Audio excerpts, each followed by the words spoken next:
এই feed machine ভাই যার কাছে আছে তার আর গবাদি পশু, হাঁস মুরগি, মাছের ফিডের জন্য কোনো প্রকার চিন্তা করতে হবে না।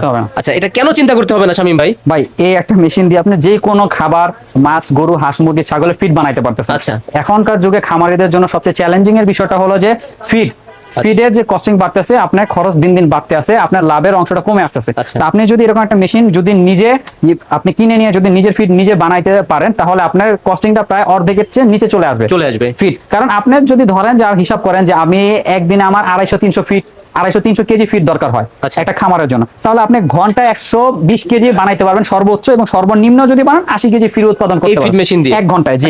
তাহলে ভাই আজকের ভিডিওতে আমরা দেখবো কিভাবে ফিড তৈরি হয়। আমি আজকের ভিডিওতে কাস্টমার ভাইরা যারা আছে অনলাইনে অনেক জায়গাতে ফিড মেশিন কিনে প্রতারণা শিকার হইতেছেন, তো তাদের থেকে ওই প্রতারণা থেকে এড়ানোর জন্য আমরা ফিড মেশিনগুলি আমরা চালিয়েও দেখাবো, যাতে আপনি ফিডগুলি চালানো দেখে আপনি বুঝতে পারেন যে এটা অথেন্টিক এবং ফিডগুলি বানানো সম্ভব বাসা বাড়িতেই। আচ্ছা, আর কাদের জন্য এটা সবকিছু জানাবো আজকের এই ভিডিওতে।